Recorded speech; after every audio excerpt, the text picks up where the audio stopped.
Bonjour à tous. Zelensky et un certain clan ont été pris la main dans le sac. Ils ont tenté de déclencher la Troisième Guerre mondiale. Rien que ça. Avec l'affaire polonaise, ces missiles tombés en territoire polonais le 15 novembre, on va y revenir en détail.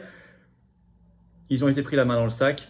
Les enquêtes sont encore en cours, bien sûr, on verra bien la fin, mais tout converge vers une autre réalité, une autre vérité qui, Dieu merci, pourrait au moins provisoirement préserver la paix. Mais on voit de quoi ils sont capables. On voit aussi le risque, le danger, grand danger, que nous avions décelé depuis des mois et des mois dans ces vidéos, d'un événement qui soit mené sous faux drapeau ou une provocation pour créer la guerre mondiale, peut-être que c'était celui-là, et le risque d'être dans des alliances comme l'Union européenne et l'OTAN, notamment avec des pays baltes, pays d'Europe de l'Est, qui sont hystériques, qui ont été hystériques et mensongers dans cette affaire, et qui nous ont conduits au bord du pire, la Troisième Guerre mondiale. Ça doit nous amener à réagir fortement dans l'intérêt de la paix et de tous les peuples du monde. J'y reviens dans cette vidéo, dans les minutes qui viennent, bien évidemment. Elle est importante, cette vidéo, elle est très concrète, et vous allez voir qu'il s'est passé quelque chose de fondamental, mais peut-être de très salutaire, qui va ouvrir les yeux de beaucoup de monde. La paix, justement, on se bat pour cela dans notre cortège national ce samedi, là, 19 novembre, à Paris, cortège national pour la paix et la liberté. C'est le rendez-vous de la résistance. C'est beaucoup de monde qui vient de toute la France, des pays limitrophes. Rendez-vous samedi 19 novembre, Paris, 14 h, place du Palais Royal. On ira jusqu'à la place Pierre-Laroque, ministère de la Santé. Pourquoi? Parce qu'on va aussi parler beaucoup de la réintégration des suspendus. On va se battre. Ça suffit, cette affaire. Je vous attends très nombreux avec des drapeaux français. Venez accompagner, faites venir des gens qui sont jamais venus. Soyons très nombreux, comme ça se passe aussi dans les autres pays où il y a des manifestations populaires de plus en plus nombreuses. Vous savez que le jeudi 24 novembre, je suis dans le cadre de mon Tour de France de la Résistance. Je suis très heureux à Pau. Réservation, information, vous écrivez à référent 64 tout collé sans accent, @les-patriotes.fr, jeudi 24 novembre. Abonnez-vous également à cette chaîne. Petit bouton en dessous, c'est gratuit, un clic, vous appuyez dessus, c'est instantané. Bah oui, plus vous êtes abonné, plus les algorithmes de YouTube font qu'on est découvert, on est repéré, on est notifié, on est suggéré à des gens qui ne nous connaissent pas encore. C'est bien le but quand même, d'aller les chercher, les réveiller, les transformer en résistance, c'est merveilleux. Je compte sur vous. Bravo à ceux qui se sont abonnés récemment à cette chaîne, bravo à ceux qui vont le faire, je le sais dans les minutes qui viennent. Je sais aussi que beaucoup dans les minutes qui viennent, dans les secondes et les minutes qui viennent, beaucoup vont adhérer ou réadhérer aux Patriotes, je le sais. Réadhérer, c'est à vous de le faire, c'est pas automatique. Si vous avez adhéré il y a plus d'un an, il faut penser à réadhérer. C'est le même lien, adhérer ou réadhérer. Il est en premier lien sous la vidéo en description, il est également en commentaire épinglé. Et dans les dernières secondes de cette vidéo, vous verrez en cliquant directement sur l'écran, c'est possible. Pourquoi adhérer? Pour être mis en relation avec des gens qui pensent comme vous, près de chez vous, en métropole, outre-mer ou à l'étranger, parce que c'est fait. Accéder à des conférences inédites qui vous sont réservées et tant d'autres choses. Participer au combat pour les belles valeurs de liberté, de souveraineté, d'humanité, de dignité, de paix. Dans un mouvement anti-oligarchique, de résistance populaire, où on ne nous fait pas de cadeaux, mais on se bat ensemble. Il ne faut pas qu'on soit isolés. On se bat pour nous et les générations qui viennent. C'est formidable pour notre France, pour notre humanité. Il y a aussi la possibilité de faire un don de soutien aux Patriotes. C'est le deuxième lien sous la vidéo en description. Comme l'adhésion et la réadhésion, c'est défiscalisé aux 2/3 pour vous. Supérieur à 500 €, on rajoute des avantages. Mais dans tous les cas, c'est écrit sur le site des Patriotes, vous allez voir. Mais dans tous les cas, c'est utile, c'est vital et c'est défiscalisé. Bah oui, parce qu'on n'a pas de financement public, on n'a pas 1 € de financement public cette année. On ne peut rien faire sinon. Or, on subit aussi l'inflation comme vous.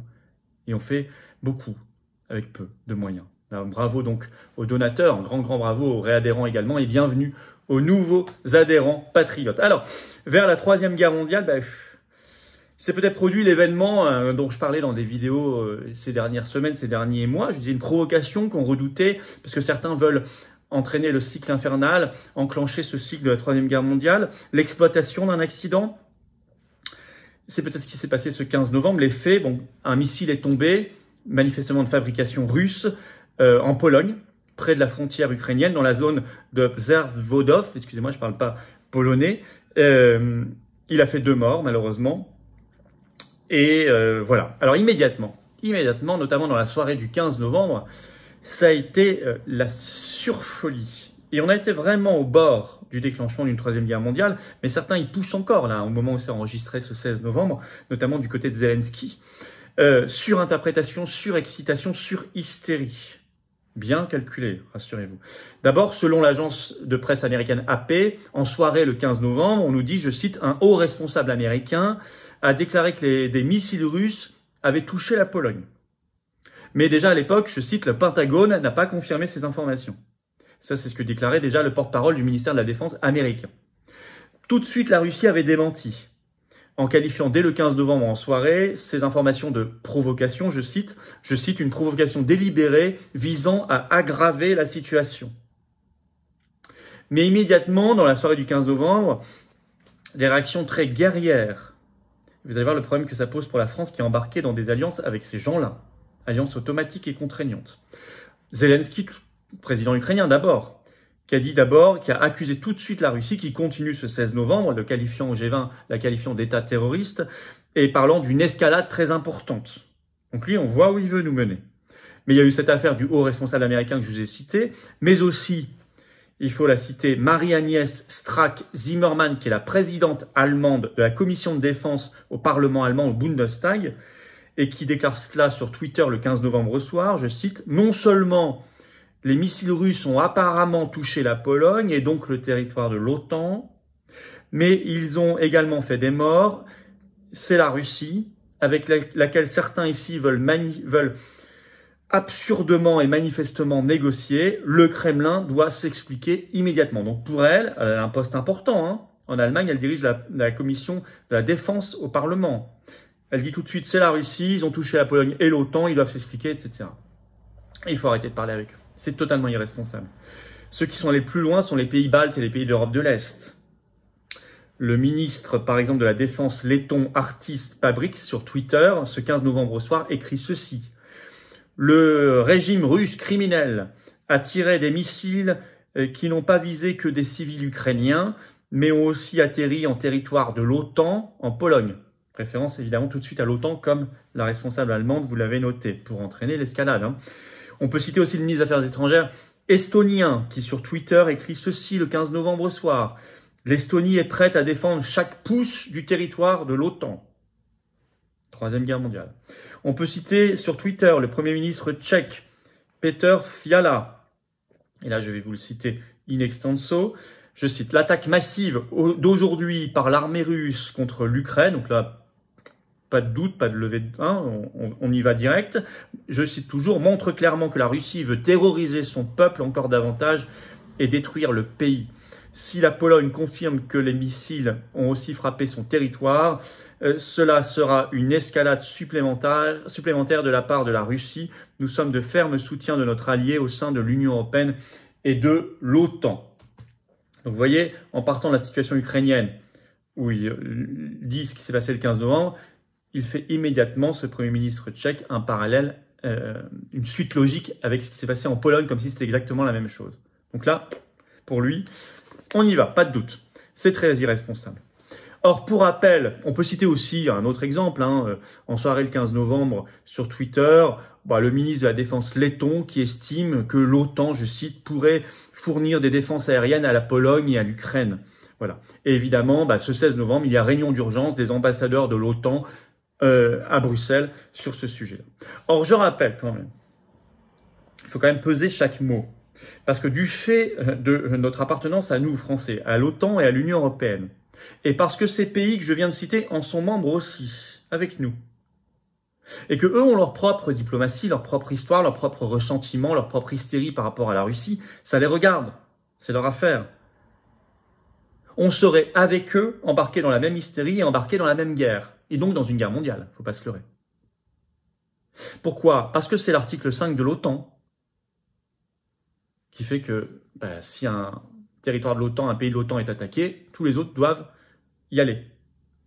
Déjà que la Pologne, ce 16 novembre, hésite à déclencher l'article 4 de l'OTAN, qui est une sorte de préalable à l'article 5, à suivre. Et puis aussi, maintenant, à cause de l'Union européenne, depuis le traité de Lisbonne, applicable depuis 2009, vous savez, celui qui a été mis en place suite à la trahison de la Constitution européenne en France, c'est le traité de Lisbonne, article 42, paragraphe 7, c'est ce qu'on appelle la clause de défense mutuelle dans le traité de l'Union européenne, qui donne une obligation, je cite, si un État membre de l'Union européenne est victime d'une agression armée sur son territoire. Or, la Pologne est dans l'Union européenne. Donc, je veux dire, ce ne serait pas sans conséquence. C'est très important. Or, et heureusement, ce 16 novembre, la tension redescend. Malgré tous les efforts de Zelensky et d'autres pour mettre le feu, malgré tout, ça redescend. Le président polonais, ce 16 novembre, Andrzej Duda, dit ceci. La Pologne n'a pas de preuve univoque que la Russie a envoyé le missile. Bon. En France, l'Élysée, le 16 novembre, appelle à la plus grande prudence, je cite, sur l'origine du missile. Bon. Ce 16 novembre, l'agence de presse américaine AP, citant des responsables américains, annonce que les premières découvertes suggèrent que le missile qui a frappé la Pologne a été tiré par les forces ukrainiennes dans le but d'intercepter un missile russe. Et Joe Biden, le président américain, déclare qu'il est, je cite, peu probable que le projectile ait été tiré depuis la Russie. Réagissant à ces déclarations, Zelensky maintient le 16 novembre en disant que tout cela, c'est, je cite, une théorie du complot russe. Théorie du complot russe reprise par Biden. Enfin, tout ça commence à devenir délirant. Il va falloir revenir un peu à la raison. Donc, vous voyez bien l'engrenage qui a failli se mettre en place. Et attention, ce n'est pas forcément totalement terminé. C'est peut-être ce choc qu'un certain clan, des gens aux États-Unis, bien sûr Zelensky, des gens dans les pays baltes, pays d'Europe de l'Est, mais on voit bien aussi des responsables en Allemagne, par exemple. Il y en a en France, vous inquiétez pas. Et dans les couloirs de l'Union européenne, un clan qui attend, Atlantis, qui attend la Troisième Guerre mondiale, qui la veut. Et c'était peut-être cet incident-là qui était voulu pour cela. Il y en a eu d'autres avant. Déjà, le 26 septembre, les sabotages des gazoducs Nord Stream et Nord Stream 2, dont on pense savoir très bien d'où ça vient. Et ça ne vient pas de Russie. Déjà, l'attentat contre le pont de Crimée, qui était très irresponsable. La confirmation par les renseignements américains que c'est une partie, je cite, du gouvernement ukrainien qui est responsable de l'assassinat en Russie de Daria Dugin. Là aussi, alors que le gouvernement ukrainien a toujours démenti. Ça aussi, c'était une sacrée provocation pour mettre de l'huile sur le feu. Donc ce ne serait pas la première, mais celle-là va très loin parce qu'elle frappe un autre pays, la Pologne, qui est dans l'Union européenne et dans l'OTAN. D'où surinterprétation volontaire, le zéro retenu volontairement, peut-être même opération sous faux drapeau. Parce que c'est peut-être effectivement, c'est probable, peut-être un accident, un missile donc d'origine russe, mais en fait tiré par l'armée ukrainienne qui voulait intercepter un missile russe et c'est tombé malencontreusement à la frontière en territoire polonais. Bon, c'est peut-être aussi, vu la réaction très agressive et velléitaire de Zelensky depuis cet événement-là, c'était peut-être volontaire de la part de ce gouvernement ukrainien pour faire passer cela, mettre ça sur le dos de la Russie et déclencher la Troisième Guerre mondiale. Dans tous les cas, en conclusion, la France doit refuser cette hystérie, cette fuite en avant. Elle doit redoubler d'efforts pour chercher l'apaisement, la désescalade, le calme, la vérité et donc la paix. C'est notre mission. Dans cette affaire, nous n'avons pas été trop hystériques, heureusement, mais nous aurions pu faire mieux.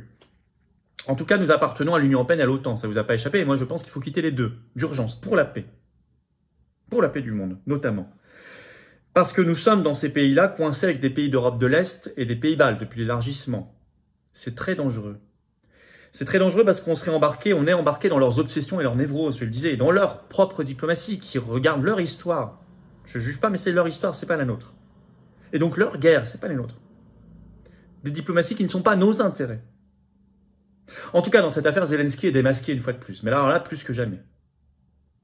Vous savez, même sur France Info, ce 16 novembre au matin, j'entendais, très gêné, des chroniqueurs et journalistes déclarer, je cite, « On sait maintenant que Zelensky ne dit pas toujours que les choses exactes. » Bon, il faut arrêter de soutenir ce régime ukrainien zelenskiste. Je dis même Zelensky parce que je ne veux pas confondre avec le peuple ukrainien. Moi, je n'ai rien contre les peuples, au contraire, je leur souhaite le meilleur. Mais avec ce régime mafieux et irresponsable qui cherche la guerre. Pour la paix, il faut arrêter l'envoi d'armes, de milliards, etc. Il faut arrêter. Vraiment. Et structurellement, il nous faut quitter l'OTAN et l'Union européenne. Vous le voyez bien, on le voit mieux que jamais dans cette affaire. Bref, faites circuler si vous voulez bien cette vidéo parce qu'elle porte un éclairage, je pense, très important, un éclairage positif pour le bien commun et pour la paix. Voilà. On se bat notamment pour la paix et la liberté dans le cortège national samedi 19 novembre Paris. Rendez-vous 14h, place du Palais Royal. 14h, 14h30. Bon, on sera patient, on vous attend, mais venez très nombreux. Venez très très nombreux. Faites venir, il y aura du monde. D'après les informations de terrain qu'on a de toute la France, des gens s'organisent par covoiturage et même des pays limitrophes, ça c'est extraordinaire et c'est formidable. Voilà, abonnez-vous à cette chaîne, le petit bouton en dessous, cliquez, s'abonner, hop, c'est fait, c'est gratuit. Merci infiniment à ceux qui l'ont fait récemment, à ceux qui vont le faire. Vous allez nous permettre d'être connus de gens qui ne nous connaissent pas encore et on va vers les 500 000, le demi-million d'abonnés. Et puis, je vous attends aux patriotes, voilà. Je vous attends aux patriotes. Cette carte orange d'espérance, c'est peut-être la vôtre demain. Vous pouvez réadhérer si vous avez adhéré il y a plus d'un an, pensez-y, en 2021 ou avant. Le lien pour adhérer ou réadhérer, c'est le premier sous la vidéo en description. Il est également en commentaire épinglé dans quelques secondes en cliquant sur votre écran. On se bat ensemble pour des belles valeurs, pour la paix, la liberté, la souveraineté, la justice sociale, l'avenir.